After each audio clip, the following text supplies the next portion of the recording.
আমাদের আরেক ভাই জানতে চেয়েছেন যে মালিকি মাযহাবের সালাত পড়া হয় হাত ছেড়ে দিয়ে, এই পদ্ধতি কি সঠিক?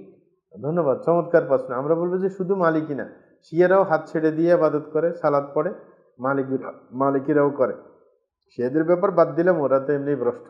কিন্তু মালিকি মাযহাবের ইমাম মালিক শেষ সময়ে একটা মাসালার কারণে মদিনার আমির তাকে হাতের মধ্যে আঘাত করে, যার কারণে হাতটা লুলা হয়ে যায়, যার কারণে উনি হাত আর এরকম ধরতে পারতেন না, তখন হাত ছেড়ে দিয়ে নামাজ পড়ছিলেন। তো যারা একবারে শেষ জীবনে ওনাকে দেখছিলেন মনে করছিলেন যে এটা ওনার মত, নতুন মত আর কি মনে করছেন, এই কারণে অনেকে এটা মানে, কিন্তু এটা আসলে ঠিক না, কারণ ওনার সমস্যার কারণে উনি হাত ছেড়ে দিয়েছেন। এই কারণে ওইটা কোনো তার কৌল না, উনি কিন্তু মুখ দিয়ে বলেন নাই, হ্যাঁ, যেটা আমার নতুন মত এরকম বলেন নাই। সুতরাং এটা ভুলের উপর মানা আর কি, মালিকেরা এরকম অনেকে মেনে থাকে, এটা কিন্তু সঠিক না। হাদিসের সাথে তো এর কোনো সম্পৃক্ততা না, নেই। কোনো সম্পৃক্ততা নেই, এটা শুধু ওই দেখে আর কি মনে করছেন ওনার নতুন মত। জি।